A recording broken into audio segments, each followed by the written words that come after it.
Okay, so picture this. You're trying to build a single unified economy, but it's spread out across 16,000 islands.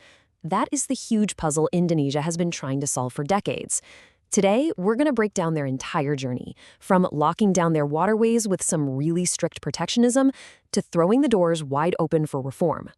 Right. Let's dive into the core of the problem here. I mean, Indonesia isn't just a country, it's a nation of over 16,000 islands. Connecting them, that isn't just a matter of convenience. It is the absolute central challenge to building a single national economy. And that geography, well, it creates this huge economic divide. You've got the Western islands, like Java, which are super developed. But then shipping even basic goods out to the more remote Eastern islands can be incredibly expensive. This creates these massive price gaps and really slows down development right where it's needed most. So with that massive challenge in mind, here's how we're going to break this whole thing down. We'll look at the initial problem, their first big solution, let's call it the price of that protection, then the total system reboot that followed, and finally, what we can all learn from this amazing lesson in logistics. So how did Indonesia tackle this? Well, back in 2005, they went all in on a pretty powerful and, kind of controversial policy. The whole idea was to build their own shipping industry from the ground up, and the strategy was centered on something called the cabotage principle. So what on earth is cabotage? Well, simply put, it's when a foreign company, like say a Singaporean shipping line, picks up cargo in one Indonesian port, maybe Jakarta, and then delivers it to another Indonesian port, like Makassar. The policy Indonesia put in place was designed to stop that completely. And the key thing to remember here is that this isn't all that unusual. Actually, Indonesia is one of 91 countries with laws just like this. The United States has the famous Jones Act. China has similar rules. The goal is pretty much always the same: protect your own domestic industry and maintain national control over your own waterways. And Indonesia's rules, which they made official in their 2008 shipping law, were strict. The message was crystal clear. If you want to ship goods between our islands, you have to be an Indonesian company, you have to use an Indonesian flag ship, and that ship has to be staffed by an Indonesian crew, period. So the big question is, did it actually work? Well, that's where the story starts to get a little complicated. The policy had some really clear benefits, for sure, but it also created some pretty significant new problems. It was a classic double-edged sword. And you can see the fundamental trade-off right here. On one hand, yeah, the policy worked. The domestic fleet grew like crazy, it created jobs, and it strengthened national control. But on the other hand, without foreign competition, the fleet that grew, well, it wasn't the right kind of fleet. It was missing specialized high-tech vessels for things like oil and gas. And with less competition, logistics costs for everyday people actually went up. Okay, so to fix those rising costs, especially that price gap between the West and East, the government added another layer to its strategy around 2015. They created a subsidy program they called the Maritime Highway, or toll out, basically to make it cheaper to ship essential goods to the more remote parts of the country. But this is where things got really tricky. Even with subsidies, the program struggled. The price drops were often tiny, and they rarely reached very far inland. And, crucially, they ran smack into the empty container problem.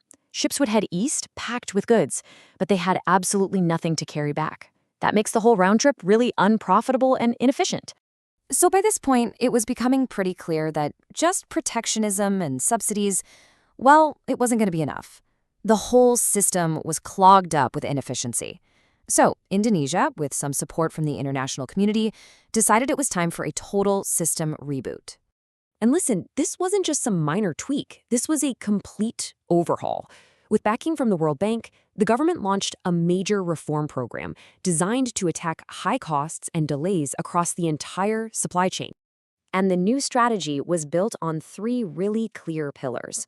First, just make the ports themselves run better. Second, open up logistics services to way more competition. And third, streamline all the paperwork and bureaucracy that goes along with trade. And the results from that first pillar? Whoa, they were dramatic. By improving coordination and digitizing their systems at Jakarta's main port, the average waiting time for a ship to get serviced plummeted from as long as a full day, 24 hours, down to just a couple of hours. Now, to improve the logistics services, the government started to open the door to more competition. Between 2015 and 2018, the number of licenses for new foreign-owned logistics companies more than doubled. And they created dozens of these new bonded logistics centers, which are basically special economic zones that help cut inventory costs for businesses. But there was still one missing piece of the puzzle. The reforms were fixing the ports and the services, which was great. But what about the ships themselves? Indonesia still had to solve one of the original problems. How do we build a modern domestic shipbuilding industry? To tackle this, they got really creative with taxes. The government classified shipbuilding as a strategic pioneer industry.